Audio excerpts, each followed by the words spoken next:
Aujourd'hui, le 1er novembre 2025. Première lecture. Voici une foule immense que nul ne pouvait dénombrer, une foule de toutes nations, tribus, peuples et langues.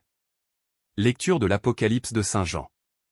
Moi, Jean, j'ai vu un ange qui montait du côté où le soleil se lève, avec le sceau qui imprime la marque du Dieu vivant. D'une voix forte, il cria aux 4 anges qui avaient reçu le pouvoir de faire du mal à la terre et à la mer. Ne faites pas de mal à la terre, ni à la mer, ni aux arbres, avant que nous ayons marqué du sceau le front des serviteurs de notre Dieu. Et j'entendis le nombre de ceux qui étaient marqués du sceau. Ils étaient 144 000. De toutes les tribus des fils d'Israël. Après cela, j'ai vu. Et voici une foule immense, que nul ne pouvait dénombrer. Une foule de toutes nations, tribus, peuples et langues. Ils se tenaient debout devant le trône et devant l'agneau, vêtus de robes blanches, avec des palmes à la main. Et ils s'écriaient d'une voix forte. Le salut appartient à notre Dieu, qui siège sur le trône, et à l'agneau. Tous les anges se tenaient debout autour du trône, autour des anciens et des 4 vivants, se jetant devant le trône, face contre terre. Ils se prosternèrent devant Dieu. Et ils disaient: Amen. Louange, gloire, sagesse et action de grâce. Honneur, puissance et force. À notre Dieu, pour les siècles des siècles. Amen.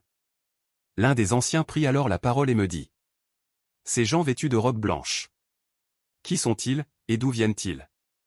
Je lui répondis: Mon Seigneur, toi, tu le sais. Il me dit: Ceux-là viennent de la grande épreuve. Ils ont lavé leurs robes. Ils les ont blanchis par le sang de l'agneau. Parole du Seigneur. Psaume. Voici le peuple de ceux qui cherchent ta face, Seigneur. Ô Seigneur, le monde et sa richesse. La terre et tous ses habitants. C'est lui qui l'a fondée sur les mers, et la garde inébranlable sur les flots. Qui peut gravir la montagne du Seigneur et se tenir dans le lieu saint? L'homme au cœur pur, aux mains innocentes, qui ne livre pas son âme aux idoles. Il obtient, du Seigneur, la bénédiction, et de Dieu son Sauveur, la justice. Voici le peuple de ceux qui le cherchent. Voici Jacob qui recherche ta face. Deuxième lecture. Nous verrons Dieu tel qu'il est. Lecture de la première lettre de Saint Jean. Bien-aimés, voyez quel grand amour nous a donné le Père, pour que nous soyons appelés enfants de Dieu.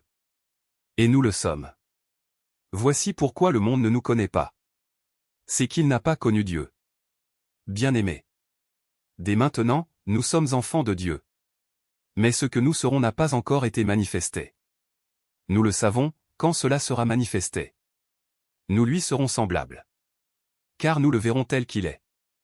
Et quiconque met en lui une telle espérance se rend pur comme lui-même est pur. Parole du Seigneur.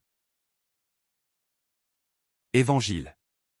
Réjouissez-vous, soyez dans l'allégresse, car votre récompense est grande dans les cieux. Alléluia. Alléluia. Venez à moi, vous tous qui peinez sous le poids du fardeau, dit le Seigneur. Et moi, je vous procurerai le repos. Alléluia. Évangile de Jésus-Christ selon saint Matthieu. En ce temps-là, voyant les foules, Jésus gravit la montagne. Il s'assit, et ses disciples s'approchèrent de lui. Alors, ouvrant la bouche, il les enseignait. Il disait: Heureux les pauvres de cœur, car le royaume des cieux est à eux. Heureux ceux qui pleurent, car ils seront consolés. Heureux les doux, car ils recevront la terre en héritage. Heureux ceux qui ont faim et soif de la justice, car ils seront rassasiés. Heureux les miséricordieux, car ils obtiendront miséricorde. Heureux les cœurs purs, car ils verront Dieu. Heureux les artisans de paix, car ils seront appelés fils de Dieu. Heureux ceux qui sont persécutés pour la justice, car le royaume des cieux est à eux. Heureux êtes-vous si l'on vous insulte, si l'on vous persécute, et si l'on dit faussement toutes sortes de mal contre vous, à cause de moi. Réjouissez-vous, soyez dans l'allégresse, car votre récompense est grande dans les cieux. Acclamons la parole de Dieu. Louange à toi Seigneur Jésus.